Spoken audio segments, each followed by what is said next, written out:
road conditions icon on DeWittDailyNews.com. Whether online or on air, we've got you covered.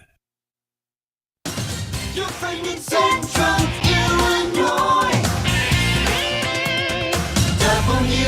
WHOW. Top of the morning. Thanks for being with us. I'm your host today, Seth Lawrence. The WHOW Morning Show streams to Facebook and YouTube. It's brought to you by Peterson Insurance, your Pekin Insurance agent in Clinton. My guest in this segment of the morning show is Mrs. Mary Vogt. She is the Superintendent of Bement Schools. Good morning, Mrs. Vogt. How are you today? Good morning, Seth. I'm fantastic. How are you? Great. And since this is the first time I get to speak to you on the new side of 2024, Happy New Year. And I hope that, I know we're well past break, but I hope that it was nice and restful and you got some relaxation in that time. You know what? It was fantastic. All four of our kids were home and just good to, honestly, Seth, it brings me great joy to take care of people. Might be why I'm an educator. But to cook for my kids again, that was probably the best part of my break. That's awesome. Good stuff. Very good. Well, Mrs. Vogt, you came back from break, and, the month of January was rather eventful in your school district. Let's first start. I saw this on social media the other day, that you had some students that helped save a person's life. This is rather exciting and heroic. Tell us about this a little bit. It still gives me goosebumps to think about, Seth. We were in school on January 19th when the wind chills were cold. We had an e-learning day earlier that week on the 16th because of the cold temperatures. But we were back in on that Friday the 19th. It was cold. There was snow on the ground, and siblings, a fifth grader and his seventh grade sister, were walking home, and they heard one of their neighbors shouting for help, and they quickly realized they would not be able to help him get back into his house on their own. He had just stepped out for a moment, so he was not dressed for the sub-zero wind chills, and so the student saw another neighbor passing by, flagged him down. He called 911, and then the three of them worked together to get their neighbor back in the house. And one of our local paramedics actually reached out to me that Friday night to tell me about what happened. And she was very upfront, saying that had they not stopped to help the neighbor, had they not gotten him in the house, had they not started the process of warming him up, that he wouldn't have made it. And then last week, our local first responders presented our two students and the community member with life-saving awards for their efforts. And in that presentation to our student body, Michelle Watzlawick, the paramedic from here in Bement, made the point that same evening is when there was a student at the U of I who did not survive the cold temperatures. And so it just really put into perspective what an incredible selfless act it was for these young children to realize this man needed help. He needed it right away. They couldn't do everything that needed to be done, and they did not hesitate to flag down an adult to help them with this. So very proud of them. It's that you don't know the truly lifelong impact that this is going to have right now, but what I feel is by recognizing them in front of our student body, it just helped to reiterate to our students, it's okay to do the right thing, and you're not always going to get recognized to receive a life-saving award, but do the right thing, just because that's what you should do. Well said, Mrs. Vogt. Well said. And that shows the character of those individuals. And that's it. We hear a lot about the next generation, this and that, and all the negatives. But that's one of those things where humanity continues to get passed along. Yes. Well, and Seth, I think there's a quote goes something like, a person's character is what they do when they think no one is watching. And so these kids don't see themselves as heroes. Our community member doesn't see himself as a hero. They feel like, well, we did this because it was the right thing to do. They weren't doing it to be recognized. They weren't doing it because people were watching. They simply did it because it was the right thing to do. And so, yes, it is a true testament to their character. Sure, sure.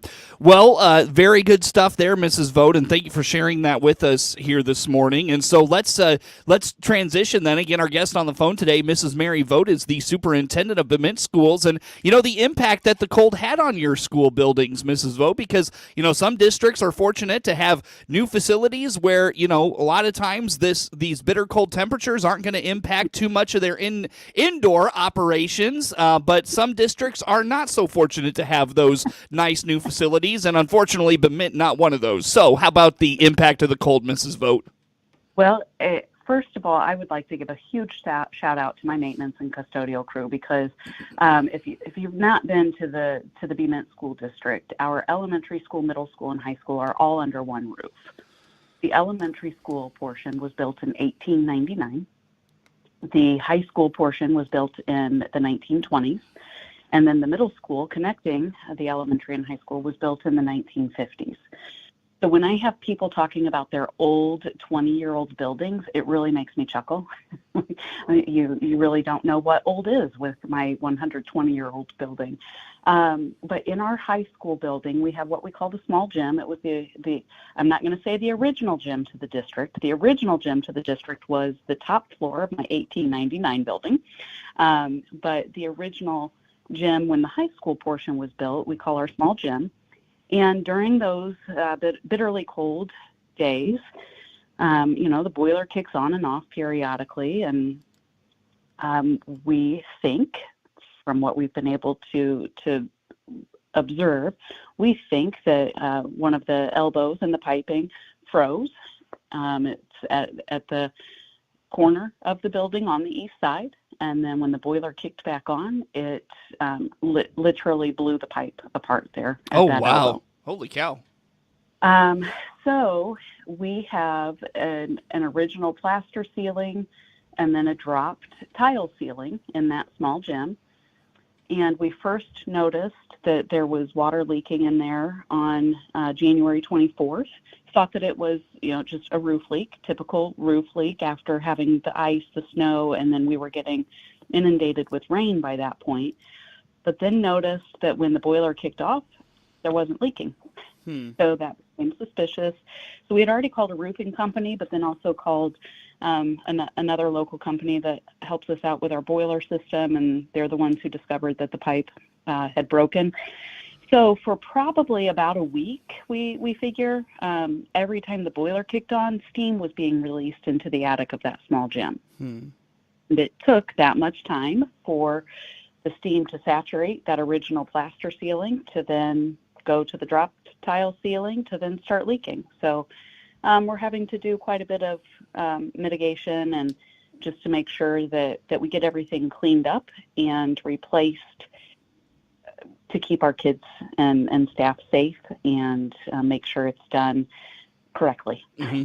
Did this have any impact on like when school did come back? Did it have any impact on the school day or how day-to-day class operated? Anything like that, Mrs. Vogt? Yeah, so we it got to a point where there was one or two buckets catching the water to then the entire small gym.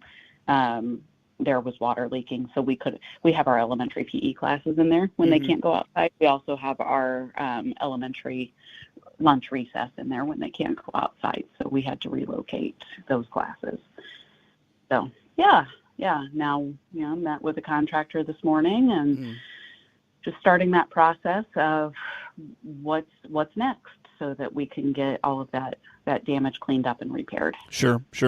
Well, Mrs. Vogt, when it comes to those things, it's obviously you don't anticipate them, but how much of that is, just like you have to keep on top of maintenance? Not to say that it was neglected. That's not what I'm trying to suggest. Right. Just making the general point of that goes to, having to keep up older buildings and the maintenance it requires and things of that nature. Yes. And when you have pipes above 2 layers of ceiling that requires a 30-foot lift to get to, that's not something that you check regularly. So it does become a matter of responding when there is an issue to those nooks and crannies that aren't easily accessible. And that's something else that we have learned and we're trying to take care of through this process is, we're literally access to the pipe location required crawling through, a 3-foot high space. Mm-hmm. That's just not okay. And so we're working on that. I will tell you that when I started as a teacher, then a principal, and now as a superintendent, construction is not my forte. It's not my background, but I'm not afraid to say, I really don't know, and I trust you, the expert, to tell me our best course of action. And I think what companies really need to understand is, superintendents talk to each other, and the company I ended up reaching out to is because my good friend Tip Reedy in Williamsville, my good friend Jennifer Gill in Springfield have used this company, and I've heard them talking about, what a great job they do. And word of mouth is very powerful when it comes to contacting, people for those resources. And that's both good and bad for those individuals, right? It is. Yes, it is. Mm-hmm. Mm-hmm. No question. Very good. Mrs. Vogt, anything on, just kind of the back-to-school nature of, the second semester, all the ups and downs of the weather the last month or so? Anything we missed in that conversation you want to put out there for us today?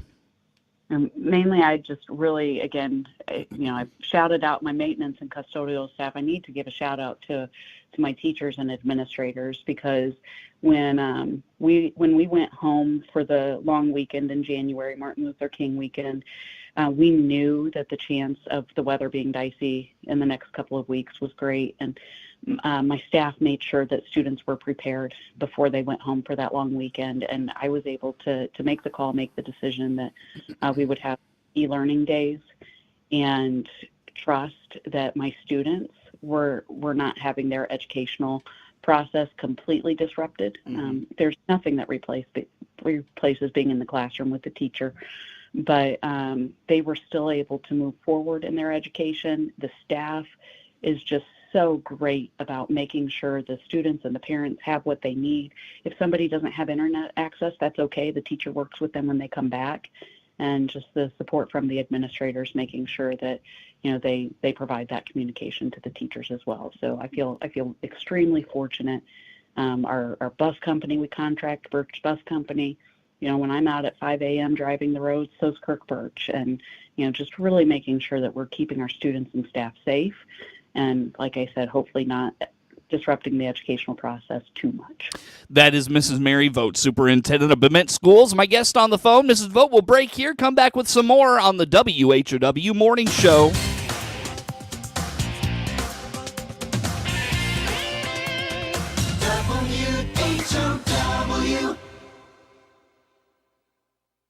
Here's another Clinton Save-A-Lot satisfied customer. Jennifer Hayworth. It's convenient, and I really like Save-A-Lot. Well, I really like the new store. I like it's bigger. It has a lot of variety. The prices are really good. It's very affordable. I like Aldi up in Bloomington, but I actually prefer Save-A-Lot to it. You can tell it's hometown owned. I like that too. Small business and supporting small businesses. And his owner, Dave Jackson, says, And we hope to see you soon.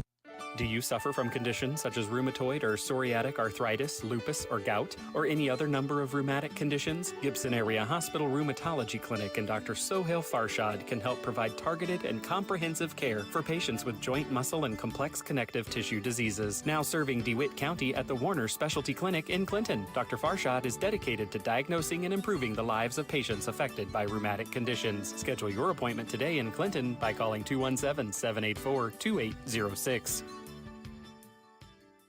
In addition to great radio marketing, the Miller Media Group now offers a full suite of digital marketing solutions. Our affordable programs include custom web design and SEO to help you get found on Google. Seeking more inbound web and store traffic? Our Facebook, YouTube, and geo-targeted marketing programs are all designed to make your cash register ring. To get started, call your Miller Media account manager or go to mmgdigitalnow.com. Miller Media Digital, where digital becomes local. For the latest in Central Illinois agricultural news, visit IllinoisFarmRadio.com. Get updated